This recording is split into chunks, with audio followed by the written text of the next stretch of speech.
मोदी जी अरविंद केजरीवाल को हरा नहीं सकते, ये उनको पता है। मोदी जी को डर लगता है अरविंद केजरीवाल जी से लोकतांत्रिक मुकाबले में, इसलिए तानाशाह तरीके से रात के अंधेरे में एक चुने हुए मुख्यमंत्री को गिरफ्तार करने की जो कायरतापूर्ण कार्रवाई भारतीय जनता पार्टी ने की है, उसका जवाब लोग इनको अच्छे तरीके से देंगे। आज पूरे देश में नाराजगी है, लोगों में गुस्सा है भारतीय जनता पार्टी की इस कायराना हरकत के खिलाफ। और हरियाणा के अंदर भी कुरुक्षेत्र में आज हम मुख्यमंत्री आवास का घेराव कर रहे हैं विरोध के तौर पर, भारतीय जनता पार्टी को ये बताने के लिए कि उनकी इस तानाशाही को बर्दाश्त नहीं किया जाएगा। आगे क्या रुख रहेगा? आगे रुख स्पष्ट है, जेल से ही सरकार चलेगी। अगर भारतीय जनता पार्टी ऐसा ही करना चाहती है तो फिर जेल से ही सरकार चलेगी। आज सुप्रीम कोर्ट में मामले की सुनवाई भी है। हमें पूरी उम्मीद है कि सुप्रीम कोर्ट इस मामले का संज्ञान लेगा और इसमें सही दिशा में इस कार्रवाई को लेकर के जाएगा। और अगर आप ये भी देखें तो पूरे देश के सामने अब ये स्पष्ट हो गया है कि ये कोई घोटाला वोटाला नहीं है। 2 साल से जांच चल रही है, आज तक कोई चवन्नी तो बरामद कर नहीं पाए कहीं से हमारे किसी नेता के यहाँ से।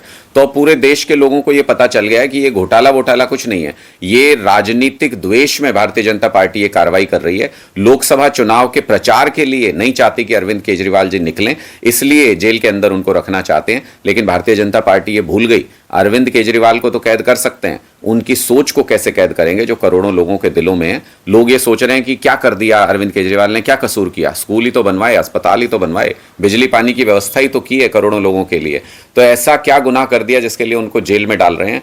तो अब लोगों को ये स्पष्ट समझ में आ गया कि भ्रष्टाचार से भारतीय जनता पार्टी को कोई खास परहेज नहीं है। अगर भ्रष्टाचार से परहेज होता तो मुझे बताइए, जिस शराब घोटाले का ये जिक्र कर रहे हैं, उस शराब घोटाले के 5 करोड़ रुपए मुख्य अभियुक्त से बीजेपी के अकाउंट में गए हैं, उसकी जांच नहीं करती ईडी। जेपी नड्डा जी के यहाँ कब छापा मारेंगे? मोदी जी को कब गिरफ्तार करेंगे? बताइए मुझे। इसका मतलब ये राजनीतिक द्वेष में की गई कार्रवाई है। और कोड ऑफ कंडक्ट लगने के बाद भी अगर सरकार के इशारे पर एजेंसियां काम करती हैं तो इसका मतलब देश का लोकतंत्र खतरे में है।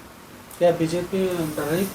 भारतीय जनता पार्टी बुरी तरह से डरी हुई है। ये नारा दे रहे हैं 400 पार का, इनको 40 पार करना मुश्किल हो रहा है। भारतीय जनता पार्टी को स्पष्ट नजर आ रहा है कि जिस तरीके से देश के युवा, देश के किसान उनसे नाराज हैं, भारतीय जनता पार्टी का सुपड़ा साफ हो जाएगा। इसलिए कांग्रेस के सारे अकाउंट फ्रीज कर दिए, आम आदमी पार्टी के सबसे बड़े नेता और जितने भी बड़े नेता हैं हमारे, उन सबको जेल में डाल दिया। तो निश्चित तौर पे इनको ये लगता है कि विपक्ष को खत्म ही कर दो और उसके बाद फिर चुनाव लड़ो, तो फिर कौन मुकाबला करेगा? लेकिन ऐसा नहीं है। ये देश के लोग, लोकतंत्र को चाहने वाले लोग हैं।